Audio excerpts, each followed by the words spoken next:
فرعون اور اس کی خادمہ۔ حضرت محمد جب معراج کے سفر پر بیت المقدس کی طرف جا رہے تھے تو مصر کے قریب ایک مقام سے گزرے۔ وہاں اپنے نہایت اعلیٰ اور پرنور خوشبو محسوس کی۔ اپنے حضرت جبرائیل علیہ السلام سے پوچھا، یہ خوشبو کیسی ہے؟ حضرت جبرائیل علیہ السلام نے عرض کیا، یہ خوشبو فرعون کی بیٹی کی نانی خادمہ اور اس کی اولاد کی قبروں سے آ رہی ہے۔ پھر حضرت جبرائیل علیہ السلام نے اس قصے کا ذکر کیا۔ واقعہ: فرعون کی بیٹی کی نانی خادمہ مسلمان تھی اور خفیہ طور پر اسلام پر عمل کرتی تھی۔ ایک دن وہ فرعون کی بیٹی کو غسل دے رہی تھی کہ اچانک اس کے ہاتھ سے کنگھی گر گئی۔ اس کی زبان سے بے ساختہ الحمدللہ نکل گیا۔ فرعون کی بیٹی نے فوراً کہا، تو اللہ کو مانتی ہے؟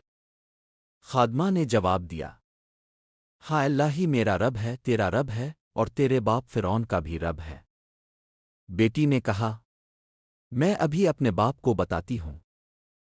جب فرعون کو خبر ملی تو اس نے خادمہ کو بلایا اور پوچھا، تو کس کو رب مانتی ہے؟ خادمہ نے کہا، میرا رب تیرا رب اور تیرے باپ کا رب اللہ ہے۔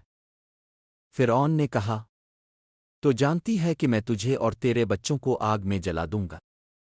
خادمہ نے جواب دیا، ہاں، جلا دے، دنیا فانی ہے، آخرت باقی ہے۔ امتحان: فرعون نے حکم دیا کہ آگ کا بڑا گڑھا کھودا جائے، اس میں آگ روشن کی جائے اور پانی آبالا جائے۔ جب پانی خوب الفابل گیا تو ایک بڑی کڑاہی میں ڈال دیا گیا۔ پھر خادمہ سے کہا گیا کہ اپنے بچوں کو ایک ایک کر کے اس میں ڈال دے۔ وہ اپنے بچوں کو ڈالتی گئی۔ آخر میں ایک دودھ پیتا بچہ تھا جو چادروں میں لپٹا ہوا تھا۔ جب اس کی باری آئی تو خادمہ رک گئی۔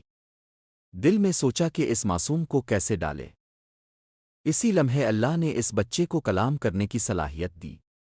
بچے نے کہا، ماں، ڈال دو، یہ امتحان ہے۔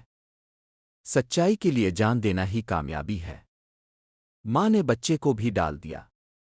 نتیجہ: فرعون نے حکم دیا کہ ان سب کی لاشیں نکال کر دفن کر دی جائیں۔